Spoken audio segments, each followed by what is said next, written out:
June 14, 1942. The desert sun hovered mercilessly above the dunes of El Alamein, casting harsh shadows over a landscape that had become a crucible for mechanized warfare. German reconnaissance patrols, elements of the Afrika Korps' 15th Panzer Division, crawled over the scorched sands in their SDKFZ. 251 half-tracks and Kubelwagens, scanning the horizon for signs of the Allies. The air shimmered with heat, the scent of gasoline and engine oil mingling with the dust that coated every uniform and vehicle. It was in this desolate expanse that a small group of American vehicles lay abandoned, their white stars stark against the faded olive-drab paint. A Ford and a few Dodge staff cars had already been stripped for parts, but one vehicle in particular drew the attention of the patrol, a diminutive, open-top Willys MB Jeep, its canvas top torn, tires half buried in sand, yet otherwise intact. Ein amerikanisches Spielzeug, muttered Lieutenant Fritz Huber, the reconnaissance officer leading the patrol. A toy. How could this ever serve in a real battlefield? His gaze lingered on the vehicle's compact engine, the hood slightly ajar, revealing the Go Devil flat-4 engine, a small 60-horsepower unit that seemed absurdly underpowered for the task of desert warfare. Despite his derision, the practical mind of Oberfeldwebel Heinrich Claus recognized the potential. It's light, and look at the suspension. It might survive where our vehicles would bog down. He crouched beside the Jeep, running a hand along the fender. The frame was thin but solid, and the body panels, though lightweight, appeared to be welded and riveted with precision.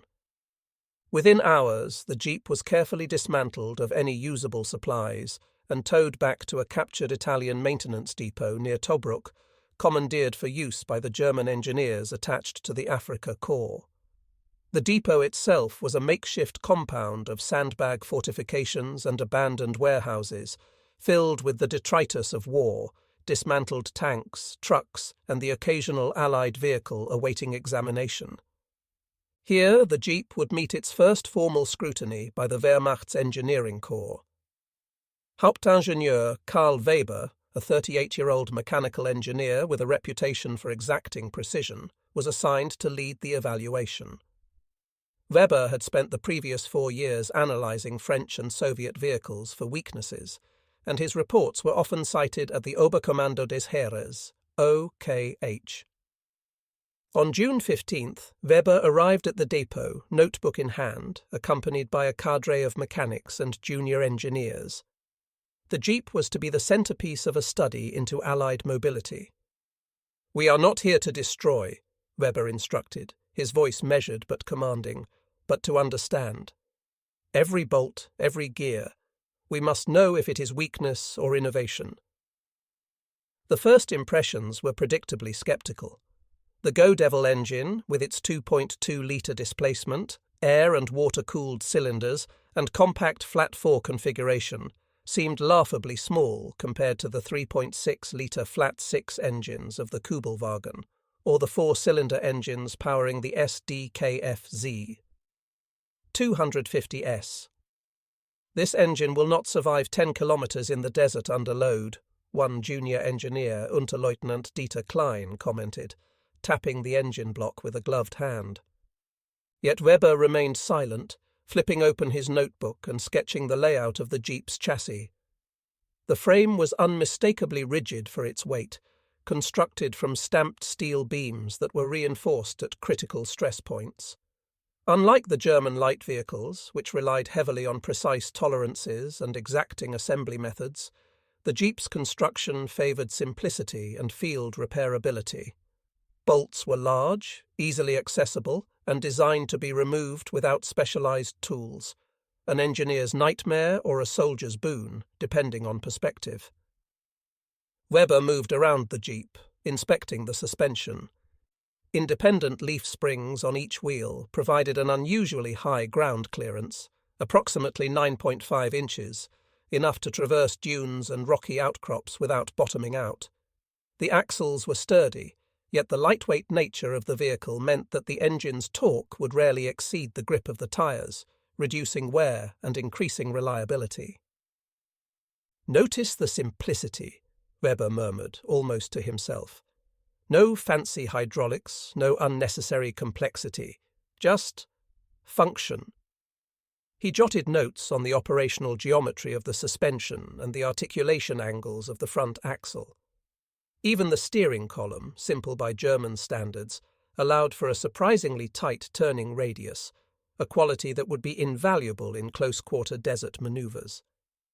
Historical context framed their evaluation. By June 1942, the Americans had already begun supplying their British and Free French allies with vehicles through the Lend-Lease program. Mobility in North Africa was a constant challenge. Soft sand, sudden riverbeds, and a scarcity of reliable roads made wheeled transport a strategic asset. German vehicles, while mechanically superior in some respects, often suffered from overcomplication and lack of mass-producible simplicity. The Jeep represented a radical departure, a lightweight, rugged, multi-purpose platform designed not for perfection, but for resilience and utility in unpredictable conditions. Klaus, now bending over the front axle, attempted to lift the Jeep by the bumper, marvelling at how little it weighed. "If only our vehicles could move like this over dunes without straining every component," he muttered. Weber nodded but said nothing. He was already imagining tests, torque measurements, load capacities, suspension articulation under simulated combat conditions, and engine stress runs in extreme heat. The initial inspection concluded that the Jeep, though modest in size and engine output, possessed a combination of features that German engineers found increasingly unusual. A rigid yet light frame, simple but effective suspension, and a powertrain designed for reliability rather than sophistication. Every note in Weber's log carried a tone of incredulity. A 60-horsepower engine moving a 1,100-kilogram vehicle across desert terrain seemed impossible, yet the evidence in front of them was undeniable. As the sun set behind the endless dunes, casting long shadows over the depot, Hauptingenieur Weber stepped back and observed the Jeep. The mechanics busied themselves cataloguing components and cleaning sand from the engine bay, while junior engineers debated the merits of American design philosophy. For Weber, however, the day ended with a quiet acknowledgement. This small, unassuming vehicle might hold more secrets than any tank they had ever examined. And so, in the scorched sands of North Africa, under the unforgiving glare of the desert sun, the stage was set. A simple American Jeep, designed for speed, versatility, and resilience, had been captured by German engineers who would soon discover that the true measure of a machine was not in its complexity, but in its ability to survive the impossible. July 2nd, 1942. The desert around El Alamein had become a makeshift proving ground. Hauptingenieur Karl Weber oversaw a team of engineers, mechanics, and logistics officers as they prepared the captured Willys MB Jeep for its first real field trials. The goal was clear: to evaluate not just the mechanical integrity of the vehicle under controlled conditions, but its practical performance across the harsh terrain of North Africa. The engineers had spent weeks cataloguing components, measuring tolerances, and recording observations. Now it was time to see how theory translated to reality. Weber, clipboard in hand, directed the team as they loaded sandbags to simulate the weight of a fully equipped crew.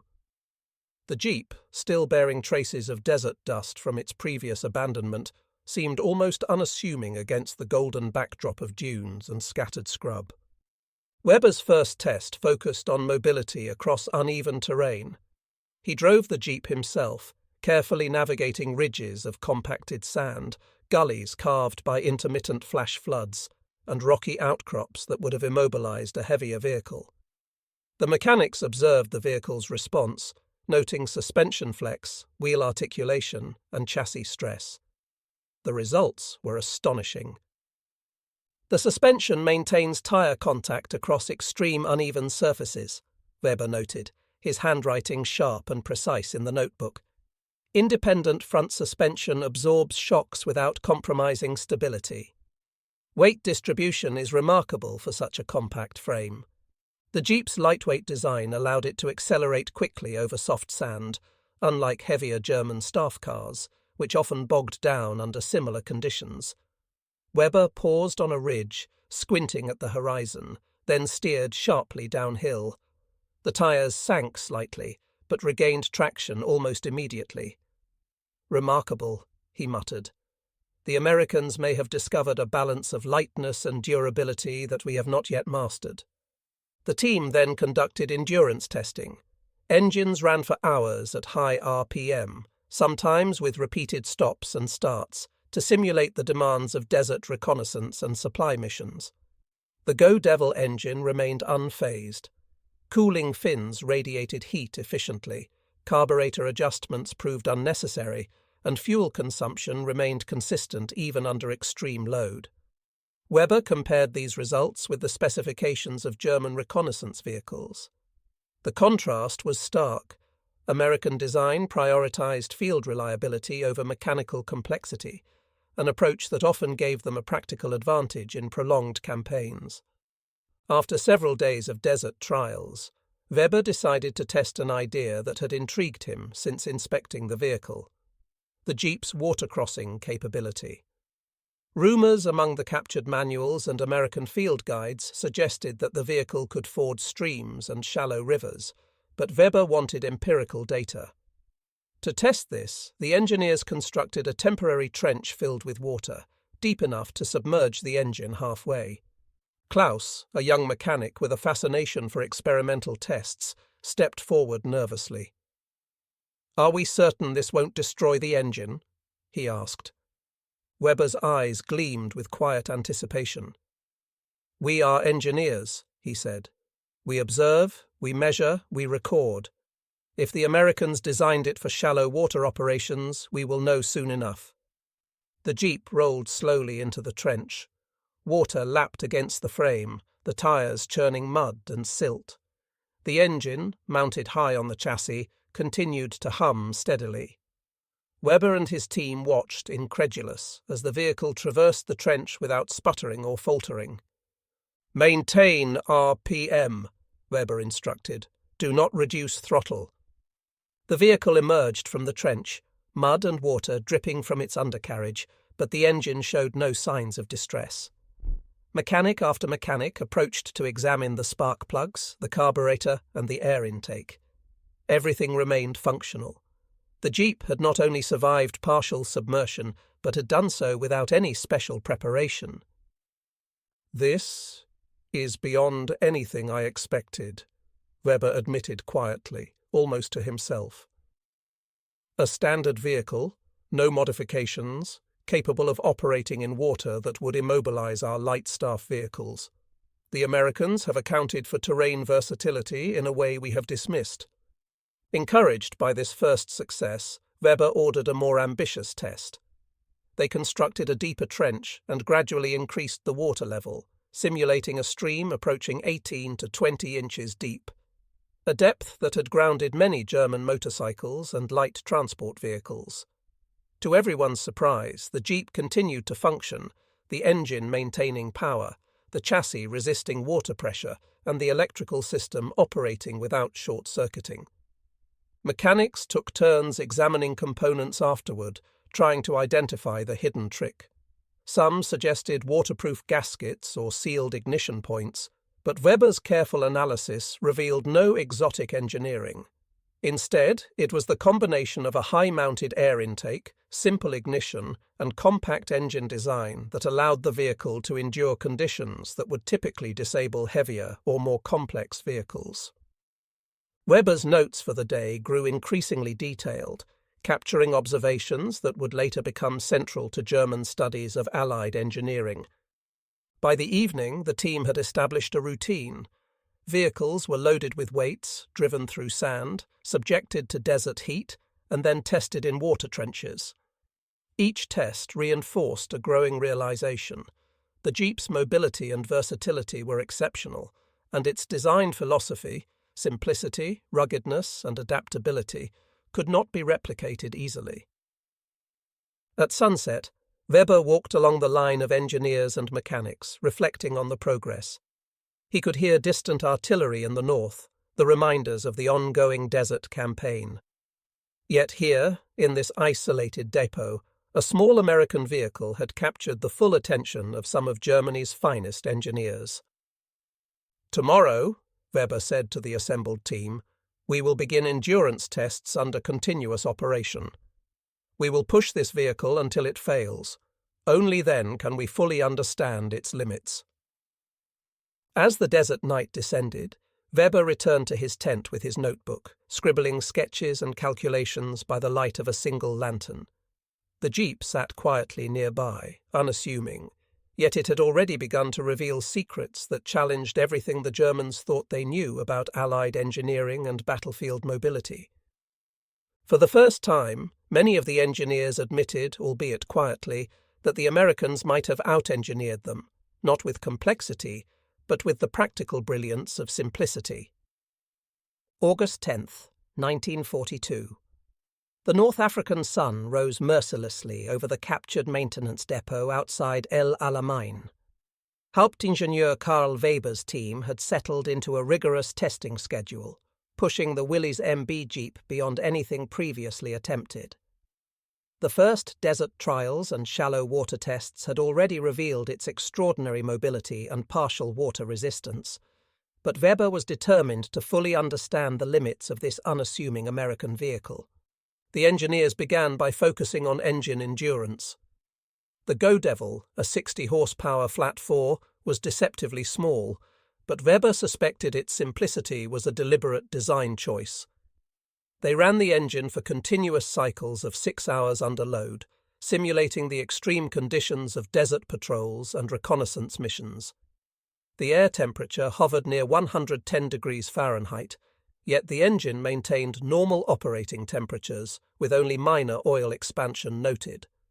Weber meticulously recorded oil viscosity, cylinder compression, and carburetor efficiency, noting that each metric remained within optimal ranges. "Observe the cooling fins," Weber instructed, pointing to the aluminum block. "Even under high ambient temperature, the engine disperses heat evenly. Minimal risk of warping or seizure." Next, the team moved to more ambitious water tests. They dug a trench simulating a shallow river, gradually increasing the depth until the engine was nearly submerged. This was not merely a test of endurance, it was a controlled experiment in forced submersion. Weber documented every variable: water pressure against the chassis, engine RPM, tyre traction, and electrical system performance. Mechanics were astonished as the Jeep maintained full power, its small engine barely affected by the partial flooding. The high-mounted air intake and sealed ignition system allowed it to operate almost like a specialized amphibious vehicle. "It is not magic," Weber muttered to his assistant. "It is meticulous engineering. Every detail, from the intake to the frame height, contributes to its survivability." By mid-August, Weber began testing another feature that would later make the Jeep legendary: its ability to traverse fully submerged terrain. The engineers constructed a deep trench, approximately 3 feet deep, deeper than any river crossing normally required. Sandbags were strapped to simulate cargo, and the vehicle was driven into the trench at full throttle. For the first moments, water poured over the engine compartment, flowing around the tyres into the chassis' low points and threatening the electrical system. Mechanics held their breath. The Jeep ploughed through the water without hesitation, emerging on the opposite bank with the engine running smoothly, exhaust gurgling, but no signs of water intrusion into critical components. Weber made detailed sketches of the engine layout, noting the positions of spark plugs, distributor, carburetor, and air intake. "This," he said quietly, "is a vehicle designed to think 2 steps ahead of the terrain." The Americans anticipated conditions we considered impossible for standard transport. Intrigued, Weber ordered further experimentation. They fitted a waterproof hood over the radiator and submerged the Jeep in a makeshift canal. For the first time, engineers were able to drive the vehicle almost completely underwater, at least to the depth of the axles and half the engine block. While not fully amphibious, it operated far beyond any comparable German vehicle. Weber calculated that, in theory, it could cross streams and shallow rivers that had previously halted German patrols, giving the Americans a critical tactical advantage. The success did not go unnoticed. Oberleutnant Friedrich Kramer, in charge of logistics for the depot, approached Weber. "Karl," he said, "this is extraordinary. If we could replicate even half of this engineering, it would change reconnaissance operations entirely." Weber nodded, though he remained cautious. "We can observe, we can document, but replication is not simple. This is simplicity perfected, every component designed to withstand both desert and aquatic conditions. There is a reason they mass-produce these vehicles with such uniformity." That evening, the engineers reviewed their notes over dim lantern light. Water depth tolerance, engine endurance, weight distribution, suspension flex, and frame integrity were catalogued in meticulous detail. They even conducted small-scale tests on soft sand and shallow mud, confirming that the Jeep could navigate terrain that immobilized German motorcycles, light trucks, and even some armored cars. Meanwhile, Weber considered the strategic implications. The desert campaign was ongoing, and American forces were beginning to arrive in North Africa in larger numbers.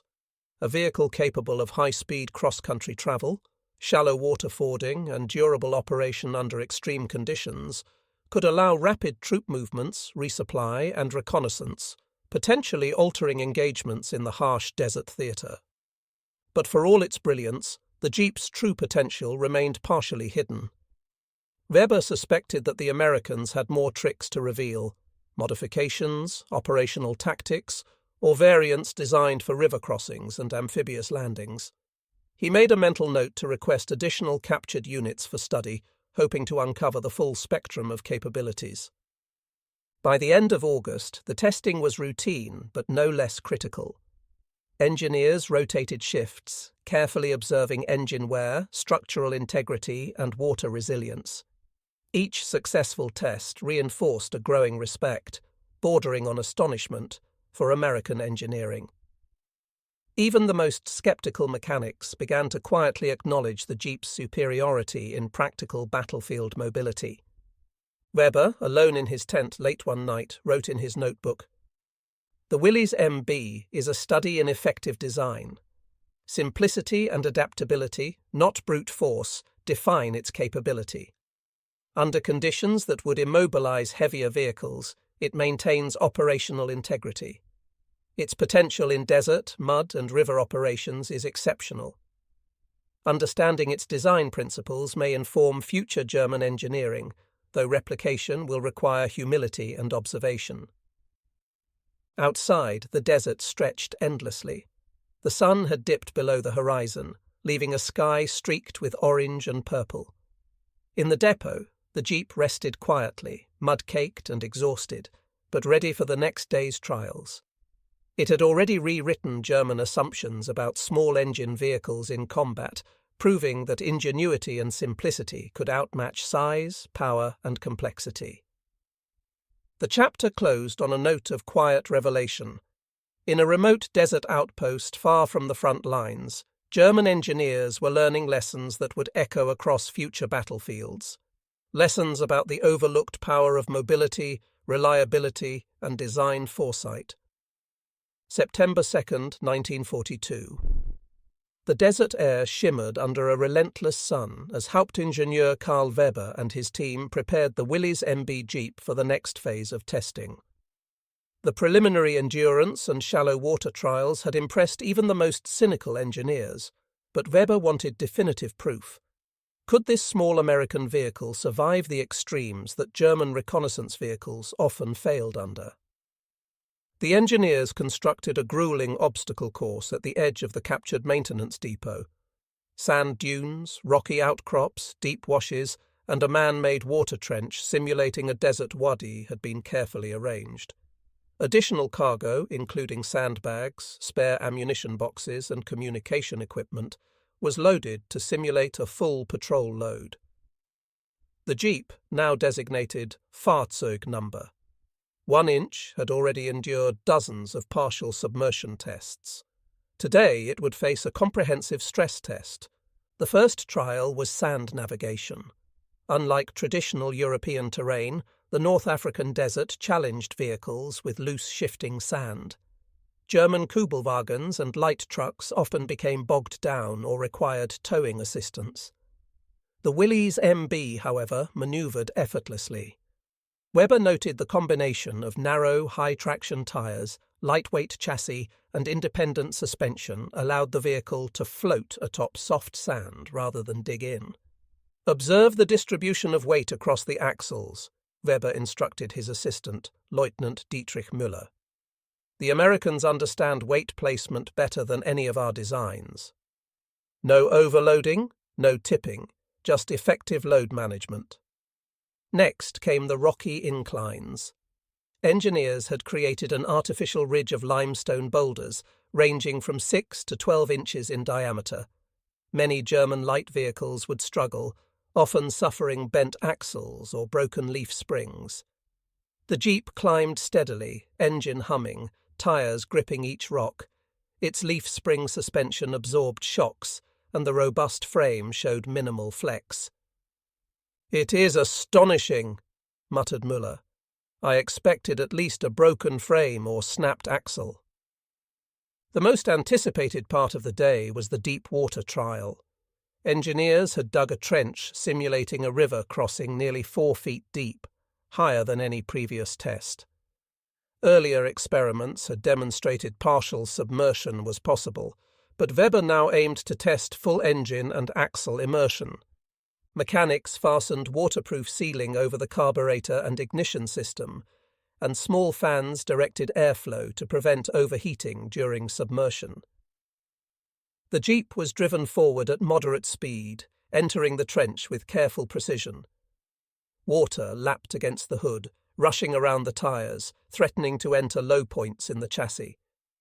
For a tense few seconds, the team held their collective breath. Then the Jeep surged forward. Engine and transmission functioned flawlessly.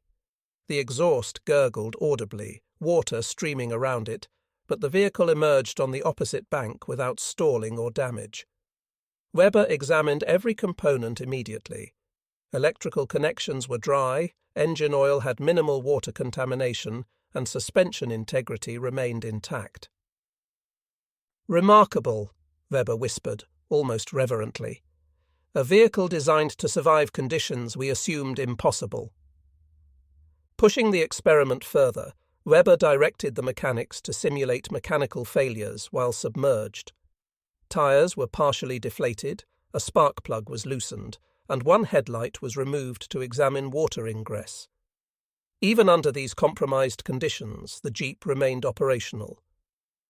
Weber began drafting detailed schematics showing points of resilience and potential vulnerability, information that would later astonish German military engineers. As evening approached, the team recorded additional observations. High-speed runs across soft dunes revealed remarkable stability. Steep inclines demonstrated engine torque efficiency, and repeated water-fording tests proved the Jeep could function for extended periods under partial submersion. Weber noted the tyres, chassis design, and engine layout all worked in harmony, a mechanical symphony of simplicity and effectiveness. By the end of the day, fatigue was evident among the crew, but admiration for the Jeep was universal. Weber convened a formal debriefing with Oberleutnant Kramer and other senior engineers. "Gentlemen," Weber began, his voice measured, "this vehicle exceeds our expectations in virtually every category. Lightweight, durable, amphibious to an extraordinary degree, and capable of operating under extreme conditions. Its design is deceptively simple but strategically significant. We must document every detail and determine if these principles can be applied to our own vehicles." Kramer nodded, impressed despite himself. "We have underestimated American ingenuity," he admitted. "This is not merely a light reconnaissance vehicle. In capable hands, it could shift the balance of mobility in any theatre. As night fell over the desert, Weber wrote a detailed report for headquarters. He catalogued the Jeep's endurance, water submersion capability, and off-road performance. Sketches illustrated suspension geometry, engine placement, and air intake design.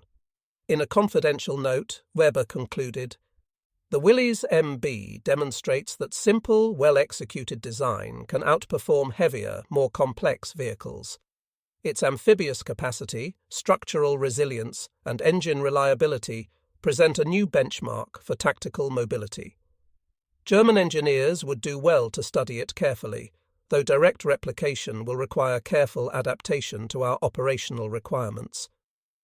Outside, the desert wind whispered through the dunes.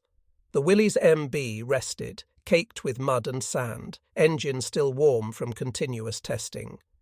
It had endured more than any German light vehicle had in North Africa, yet it had only begun to reveal the full extent of its capabilities. Weber gazed at the Jeep, a mixture of respect and quiet envy in his eyes. He understood that in this unassuming machine, the Americans had achieved something rare, an elegant solution to the enduring problem of mobility in war. In a remote depot far from Europe, under the scorching desert sun, a captured Jeep had quietly rewritten the rules of vehicle warfare. November 12, 1942. The captured maintenance depot, now repurposed as a German experimental vehicle site, lay quiet beneath the early morning haze. Hauptingenieur Karl Weber had spent weeks compiling test data, but a new question gnawed at him. If the Jeep could survive shallow water crossings, how far could its capabilities extend?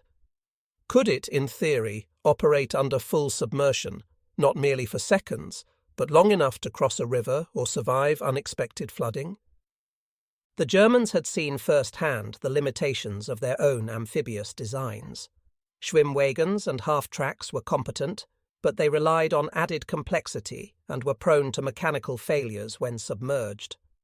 The Jeep, by contrast, exhibited remarkable resilience during partial fording tests. Weber's engineering mind began envisioning a more ambitious experiment, one that would stretch conventional logic, a controlled, fully submerged drive. "Gentlemen," Weber addressed his team, gathered around a sand-laden Willys MB, "our observations suggest that the Americans have incorporated design features allowing water ingress without catastrophic failure.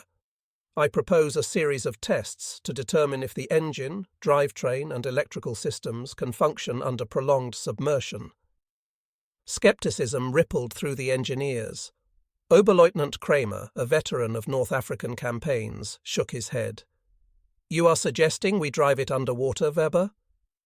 This is madness. We have never attempted such a procedure on any vehicle. Ours fail at half the depth of that trench." Weber's eyes were unwavering. "Precisely because it is unprecedented, we must explore it.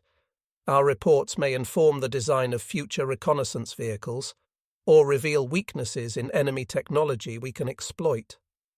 Preparations began at the edge of a shallow desert wadi fed by a seasonal runoff. Engineers dug a trench exceeding 5 feet in depth, wide enough to accommodate repeated trials. They waterproofed sensitive components, sealing ignition points, carburetor intakes, and the distributor. Special hoses were attached to extend air intake above the waterline, and a rudimentary exhaust snorkel was fashioned from salvaged tubing. Every precaution was calculated, every potential point of failure noted. Lieutenant Dietrich Müller, assigned as the driver for the experiment, adjusted his goggles and gloves. He had practiced for hours in partial submersion runs, and his confidence in the Jeep had grown.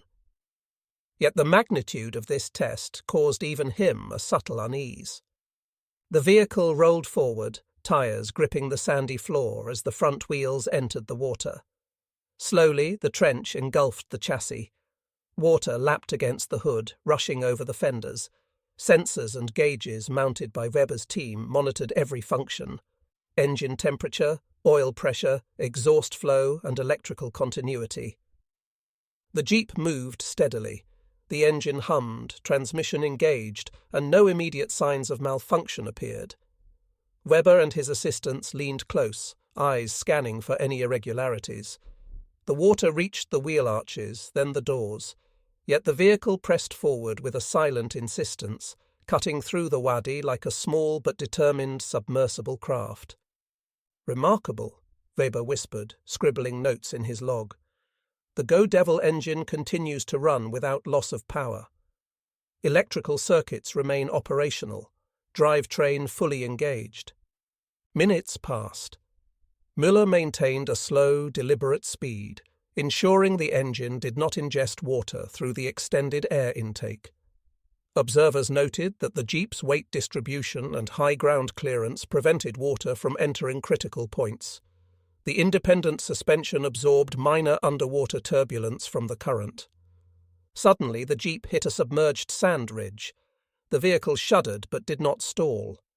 Tires spun momentarily, then gripped the sediment and continued forward. Weber allowed himself a rare smile. The data was undeniable. The Jeep could operate in water far deeper than any contemporary German vehicle of similar size. After several passes, Weber convened a team debrief. He outlined the mechanical principles that made this possible. Lightweight frame-reducing chassis stress, a sealed Go Devil engine with minimal exposure points, air intake placement above likely submersion levels, and a drivetrain tolerant of temporary water exposure. Every observation reinforced a simple truth. The Americans had created a vehicle far ahead of its apparent simplicity. Kramer, still skeptical, asked the question Weber had anticipated. "And what does this mean operationally? How can a Jeep survive full submersion in combat?" Weber paused, choosing his words carefully. "It is not merely a question of surviving water. This capability grants the Jeep a tactical advantage no other light vehicle possesses. Reconnaissance units can cross rivers without bridges, evade obstacles previously deemed impassable, and recover from sudden flooding without loss of mobility. In essence, it is amphibious in a way that approaches true submersible function. Though not in the sense of a submarine, it can traverse conditions that would immobilize all others." Müller added with a mix of awe and humor, "So you're telling me, Herr Weber, the Americans built a Jeep that can drive underwater?" Weber's gaze was steady, almost reverential. "Yes, Lieutenant, and we are the first to confirm it. Document it carefully. This knowledge is not merely academic. It has implications for battlefield mobility and engineering principles that we cannot ignore." That evening, Weber prepared a classified report for the Oberkommando des Heeres. Detailed sketches illustrated suspension geometry, engine sealing points, and air intake configuration. Notes described every trial, including water depth, engine RPM, and load conditions. His concluding observation carried a note of quiet respect. The Willys MB demonstrates a level of engineering foresight rare among modern vehicles. Its capacity to operate under complete submersion, without failure, challenges conventional wisdom and sets a new benchmark for tactical mobility. Future vehicle designs should consider similar principles, for the Americans have achieved a remarkable balance of simplicity, durability, and innovation. Outside the depot, the desert wind stirred the sand. The Jeep, caked in mud and water, rested quietly, an unassuming testament to American ingenuity. Weber looked at it long after the engineers had left, pondering the implications. A small 60-horsepower engine, a lightweight frame, and carefully considered design details had created something the Germans could neither have anticipated nor easily replicated. In the harsh North African theatre, a captured Jeep had silently rewritten the rules of vehicle mobility, and in doing so, hinted at a new era of engineering thought. December 3, 1942. Luftwaffe headquarters in Berlin. The city was grey and cold, its streets slick with winter rain. Inside the ornate but austere conference room of the Heereswaffenamt, Hauptingenieur Karl Weber prepared to present his findings. A small, battered Willys MB Jeep sat in the courtyard outside, shipped in pieces from North Africa under heavy guard. Engineers, logisticians, and high-ranking officers gathered to witness firsthand a vehicle that had already begun to rewrite conventional notions of mobility. Weber adjusted his glasses and began his briefing. Gentlemen, the vehicle before you is a captured Willys MB, standard issue to American forces in North Africa. Initial inspections suggested a simplistic design, a 60-horsepower Go Devil flat-4 engine, lightweight chassis, and minimalistic suspension. We expected a novelty at best, a curiosity to occupy technicians between more serious tasks. A murmur of skepticism ran through the room. Colonel von Richter, a veteran of armoured divisions, leaned back in his chair. "So, this is merely a Jeep, Herr Weber? Surely we have more pressing matters than examining a foreign utility vehicle." Weber nodded, acknowledging the sentiment. "Understood, Colonel." However, what we discovered challenges these assumptions. In controlled trials, the Jeep demonstrated operational capacities that exceed any light reconnaissance or transport vehicle currently in German service. The engineers seated along the conference table exchanged intrigued glances. Weber's report, thick with handwritten diagrams and charts, was placed in front of each of them. He began to outline the North African testing sequence: acceleration trials on sand, gradient climbs under full load, and most notably, submersion experiments in desert wadis. Each page displayed meticulous measurements: engine RPM, oil temperature, wheel torque, and water ingress tolerance. "The key discovery," Weber continued, "is the Jeep's ability to maintain engine operation while partially submerged, a depth exceeding 5 feet. Electrical systems remain functional, and the drivetrain maintains full engagement. Tyres maintain traction, even under submerged sand conditions. In short, the vehicle can traverse flooded terrain that would immobilize any comparable German vehicle, including Schwimmwagens and half-tracks." A senior engineer, Hauptingenieur Franz Becker, raised a hand. "You are implying the Americans built a vehicle capable of functioning underwater. This borders on the impossible. Even our amphibious designs fail when submerged beyond shallow fords." Weber held the room's attention with quiet precision.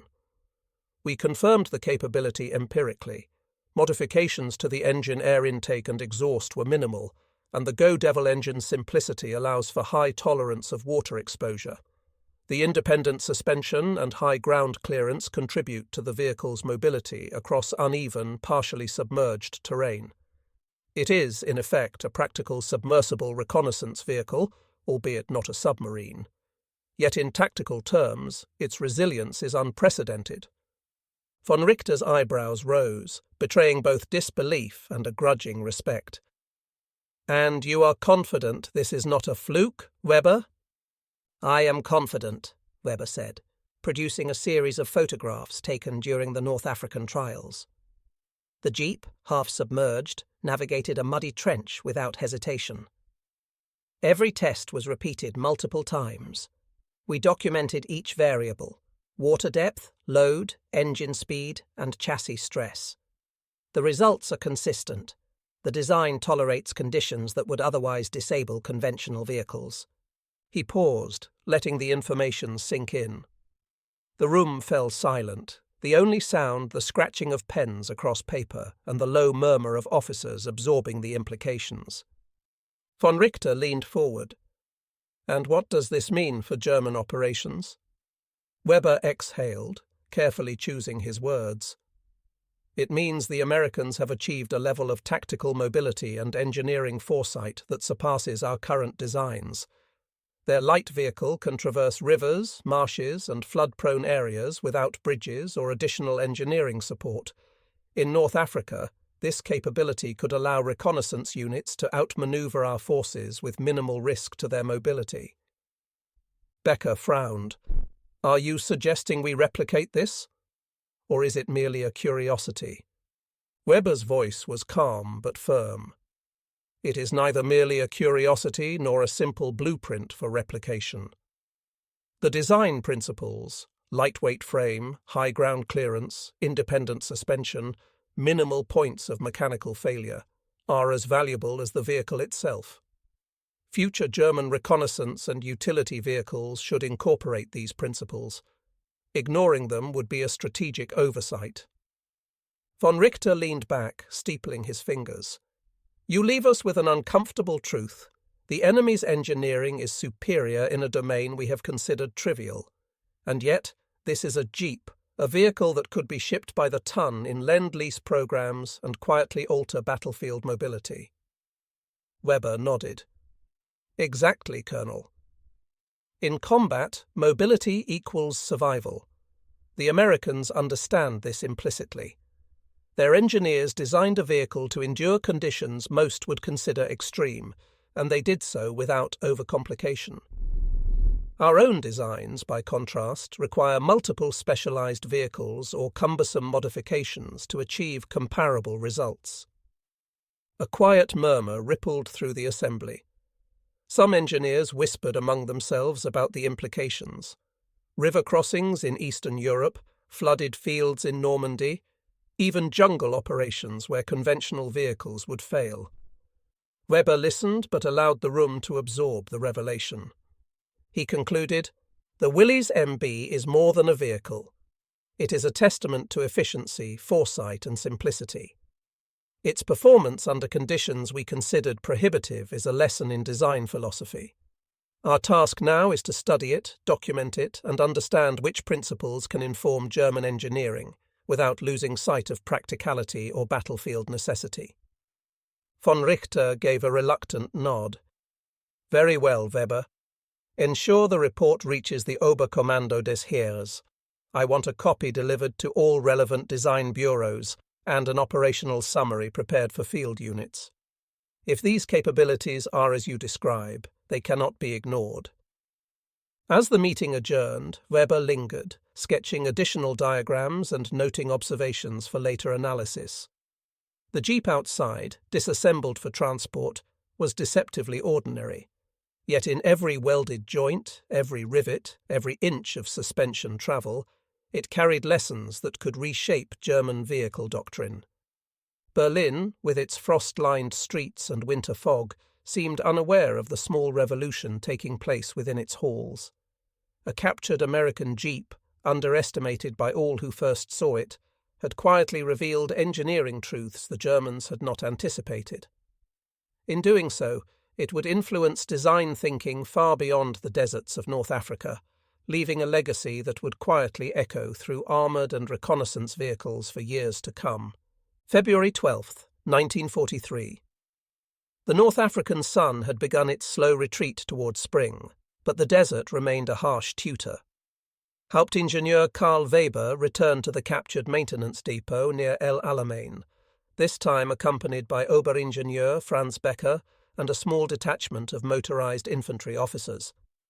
Their goal was clear: test the Willys MB Jeep in conditions approximating operational deployment and assess how its design could inform German vehicle development. The Jeep had been carefully reassembled after its journey to Berlin, with additional modifications for extended trials. Engineers had installed gauges to monitor engine temperature, water ingress, and drivetrain stress. Cameras, a rarity in field experiments, were positioned to record suspension movement and wheel traction under sand and mud conditions. "Weber," Becker said, brushing sand from his coat, "I still find it remarkable that a 60-horsepower engine can traverse dunes without stalling, while our Kübelwagens often struggle with half that incline." Weber nodded, examining the Jeep's engine bay. "It is not merely the engine power, Franz. Note the weight distribution and chassis flexibility. The frame can absorb uneven terrain without transmitting destructive stress to the drivetrain. Our vehicles are rigid by comparison, which makes them more vulnerable in soft sand or rocky wadis." The first trial commenced at dawn. Weber and his team loaded the Jeep with sandbags to simulate combat equipment, radio sets, ammunition crates, and field rations. A team of observers marked the course through a mixture of soft dunes, rocky ridges, and narrow wadis. As the Jeep climbed its first slope, wheels spinning slightly but never stalling, Becker muttered, "I will admit it performs admirably, almost too easily." The vehicle navigated the course without incident. Sand, rocks and debris were no match for its suspension geometry and high ground clearance. Every movement of the vehicle was captured by film cameras, each shot to be analysed for suspension articulation, torque distribution, and frame flex.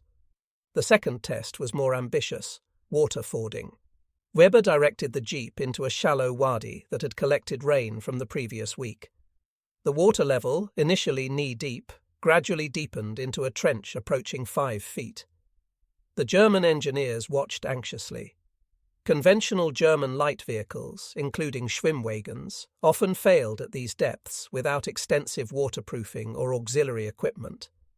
The Jeep continued forward, engine humming steadily, tyres gripping sand beneath the water. Electrical components, including the ignition and lights, functioned without interruption. Observers jotted notes furiously.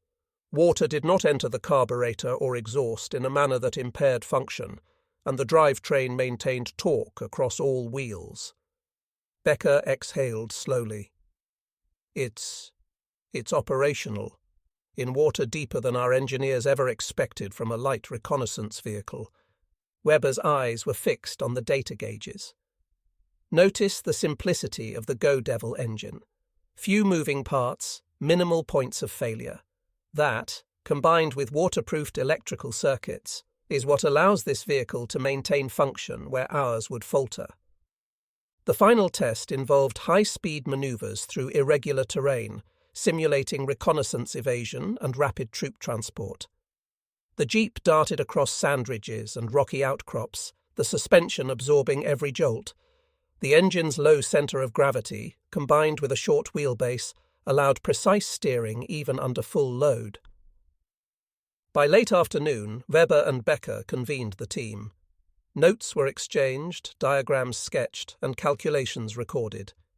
The consensus was unanimous. The Willys MB was operationally superior to German equivalents in multiple mobility domains. However, the team also identified limitations. The engine is underpowered when fully loaded, Weber noted. It is sufficient for reconnaissance or light transport, but for heavier loads, the Germans' Kübelwagens or half-tracks remain necessary. Additionally, the simple gearbox limits speed and torque multiplication compared to our more complex designs. Becker added, yet the Jeep's adaptability compensates for these weaknesses. Any modification to German vehicles must focus on simplicity, durability, and mobility over raw horsepower. Following the trials, the Germans attempted limited replication. A small number of prototype vehicles were modified with lessons gleaned from the Willys MB, increased ground clearance, simplified suspension, and waterproofed ignition systems. Yet, due to wartime resource constraints, production of these adapted Kübelwagens remained experimental. Weber's team documented every trial in painstaking detail, submitting extensive reports to the Heereswaffenamt in Berlin. During the last week of February, Weber conducted a final demonstration for field commanders. A convoy of mixed vehicles, half German, half adapted prototypes, navigated the same course. Observers noted the differences in traversal speed, suspension stress, and reliability.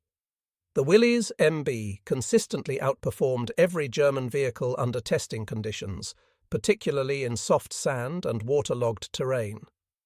One officer, Hauptfeldwebel Dietrich, remarked quietly, "It is astonishing that the Americans designed something so simple, yet so effective." Our engineers spent months calculating torque ratios and suspension geometry, yet this Jeep does more with less. Weber agreed, though with a professional detachment. Effectiveness is not a question of complexity, Hauptfeldwebel. It is a question of design philosophy, anticipating battlefield conditions, tolerating environmental extremes, and ensuring functionality under duress. The Americans understand this instinctively. By the end of February, the field trials concluded. The Willys MB had proven its operational capacity beyond theoretical speculation. Its performance in sand, rocks and water demonstrated a combination of reliability, adaptability and durability that German engineers could scarcely ignore. Every sketch, every measurement, and every recorded observation was archived, forming a reference point for potential future vehicle development. March 3, 1943. Berlin. The war in North Africa had reached a stalemate along the Alamein line, but in the quiet halls of the Heereswaffenamt, a different kind of battle was taking place, a battle of ideas. Hauptingenieur Karl Weber and Oberingenieur Franz Becker had travelled north from the desert, bringing with them the captured Willys MB Jeep, detailed field reports, sketches and photographic evidence from weeks of rigorous testing. The vehicle itself was crated and transported by rail, a conspicuous but necessary effort to maintain its condition. High-ranking engineers, armoured vehicle specialists, and even representatives from the Wehrmacht's motorised infantry units gathered in the office of General Major Wilhelm Hensel, head of the Engineering Evaluation Department. The air was thick with cigarette smoke and the tension of anticipation. Few had seen the results firsthand, and many expected exaggeration. Weber began his presentation with a precise outline: construction, suspension geometry, engine reliability, and performance under extreme conditions. Slides of the desert course were projected: sand dunes, rocky ridges, and shallow wadis, each annotated with speed, engine temperature, and ground clearance data. "Gentlemen," Weber began, his voice measured but carrying the weight of his desert experience, "we have in our possession a vehicle that defies conventional German engineering assumptions. The Willys MB, though small and seemingly underpowered, demonstrates operational flexibility and durability that surpass many of our light vehicles in North Africa." Becker interjected, "It is not merely the engine or the frame, but the philosophy of its design. Simplicity ensures reliability. Lightweight construction allows traversal of terrain that would immobilize heavier vehicles. Electrical components are minimally exposed and effectively waterproofed. Suspension articulation and chassis flexibility allow high-speed maneuvers over irregular terrain without structural failure." A senior engineer, Oberstleutnant Kraus, leaned forward, skeptical. "And what of its armament potential? Its payload capacity? A reconnaissance vehicle must carry not only equipment but defensive weaponry." Weber nodded. "Indeed. It carries up to 800 kilograms of payload, which includes radio equipment, ammunition, and a small crew. Its compact size allows maneuverability in confined areas where our Kübelwagens or SDKFZ vehicles are hindered. Armament can be mounted if necessary, though the vehicle's strength lies in mobility and reliability, not firepower." Hensel, tapping a pencil against the desk, asked the question that weighed on all minds. "Can we replicate this vehicle? Our production lines are already strained. Can German factories produce a comparable model without compromising our existing output?" Becker's response was pragmatic. "Full-scale replication is unlikely during wartime. However, selective adaptation of key principles, ground clearance, suspension design, simplicity of engine components, waterproofing, could inform the next generation of German reconnaissance vehicles. It would not be a direct copy, but a conceptual integration." Discussion turned to logistics and strategic implications. The German supply chain in North Africa, and indeed across Europe, was often hampered by vehicle breakdowns in desert conditions. The Willys MB's endurance suggested that incorporating similar design principles could increase operational tempo, reduce mechanical attrition, and improve reconnaissance effectiveness. A quiet murmur arose among the observers when Weber revealed the most striking data: the Jeep's performance in water. "Our Schwimmwagens were innovative," Weber explained, "but they are limited in depth and require complex maintenance. The Willys MB forded trenches up to 5 feet deep without preparation. Electrical systems, engine function, and drive train integrity remained intact. In desert operations, flash floods and wadis render many of our vehicles inoperable. This vehicle's resilience changes that equation. Hensel paused, considering the implications. If the Americans can mass-produce such a simple yet effective vehicle, our industrial efforts may need to reconsider the balance between complexity and operational utility. Resources spent on sophisticated systems may not yield equivalent battlefield returns. The team then reviewed German replication efforts in North Africa. Prototype, adapted Kübelwagens, incorporating increased ground clearance, simplified suspensions, and waterproofed ignition, were evaluated. While promising in concept, they had not achieved the same level of reliability as the Willys MB under identical field conditions. Production limitations and material scarcity constrained further development. Hensel turned to Weber. And the men? Morale and ease of use? Can German troops operate such a vehicle effectively? Weber smiled faintly. That is another lesson. The Willys MB is intuitive. Minimal training allows soldiers to operate, maintain, and repair the vehicle in the field. Spare parts are accessible, engine design is straightforward. In contrast, German light vehicles require extensive instruction and maintenance protocols. In operational terms, simplicity equals efficiency, and often survival. Becker added an observation from the desert. Our men, accustomed to heavier vehicles, were surprised at the Jeep's agility. Quick maneuvers, fast recovery from sand or mud, and low mechanical failure all contributed to a sense of reliability. Soldiers trust a vehicle that does not fail unexpectedly. This factor is difficult to quantify but crucial for frontline operations. By late March, Weber and Becker submitted their final report to the Heereswaffenamt. It included detailed schematics, photographs, engine performance charts, and comparative analyses against German vehicles.